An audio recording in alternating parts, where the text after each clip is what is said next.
Mais sur le fond, il a dit quelque chose de... Je pense qu'il est profondément convaincu, comme plein de gens, que, voilà, je crois qu'il a parlé de tragédie climatique, qu'au fond, toute politique devrait être uniquement dirigée vers ça, que ça devrait être la priorité absolue, que c'est une question de survie de l'humanité, de la planète. Peut-être. Bon, je pense qu'il a vraiment... C'est un peu ce qu'il a expliqué après, et quelque part, il disait que toi ou le président...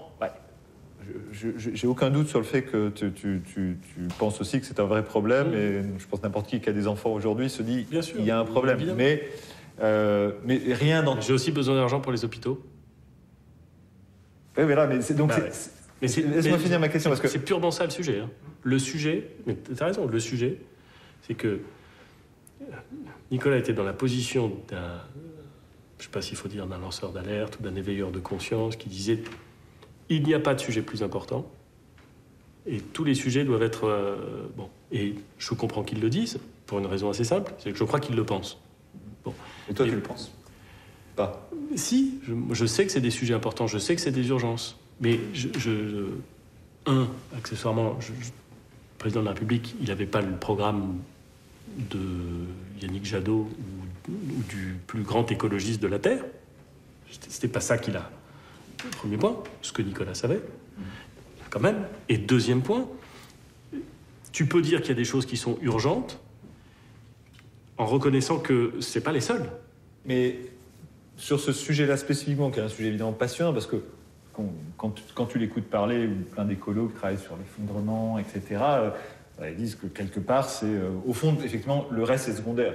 D'une certaine façon, puisque là, on parle de la possibilité de quasi d'une extinction d'une partie... Attends, laisse-moi finir. Quand on entend un type convaincu, le reste est toujours secondaire. Bien sûr, évidemment. Moi, c'est ça que je trouve intéressant à interroger. Parce je vois des gens qui pensent que ce qui est prioritaire, c'est la lutte contre la pauvreté. Et honnêtement, ils ont des bons arguments. Ils ont aussi des très bons arguments. Je les aime bien aussi. Hein. Mais, je veux dire, toi, dans ton parcours, depuis le temps qu'on se connaît, etc. Je pense que le plus important, c'est l'école. Ben voilà, toi, tu as un parcours qui t'amène à une pensée de... Non, mais je sais bien. Mais c'est quand même plutôt le point sur lequel je me dis, si tu veux préparer le monde dans lequel on vivra demain... Ben oui, mais s'il n'y a plus de monde parce qu'il fait 5 degrés de plus et que la moitié de la population... Ok, mais n'empêche que... je suis d'accord. Mais donc, je ne vais pas supprimer les écoles, bien évidemment. Je pense pas que... mais bien sûr que non. Mais donc, ça veut dire qu'on est dans le réel. Et dans le réel, tu as des contraintes. Et ces contraintes-là, je pense qu'il n'en pouvait plus. Mais est-ce que sur cette histoire de réchauffement climatique, ça peut arriver de se dire, peut-être que dans 10 ans, dans 20 ans, dans 30 ans, on va me reprocher de ne pas avoir fait assez à ce moment-là, parce que c'était le moment où il fallait prendre des décisions. Mais tous les jours, je pense. Voilà. Mais je ne pense pas ça simplement sur ce sujet-là.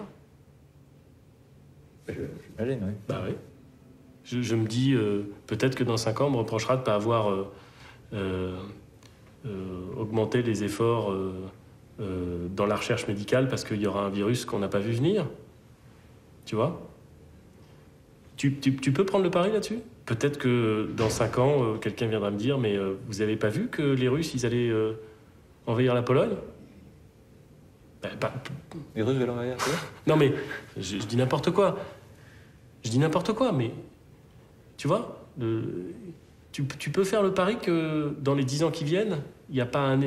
On n'aura pas un risque sur notre sécurité. Je parle d'un risque sérieux. On a déjà des risques sur notre sécurité, accessoirement. Coucou. On connaît déjà cette... Mais...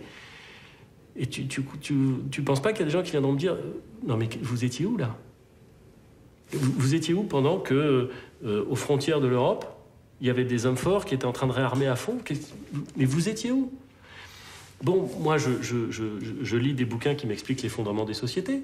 Donc je vois très bien le risque que tu évoques en matière environnementale. Enfin, je lis aussi des bouquins d'histoire qui montrent qu'il y a un certain nombre de périodes où la France s'est dit non, les mecs, ils sont méchants, ils ont des discours, mais c'est pas grave, on n'a pas besoin de réarmer, ils viendront pas nous emmerder. En général, on prend la baffe assez fort.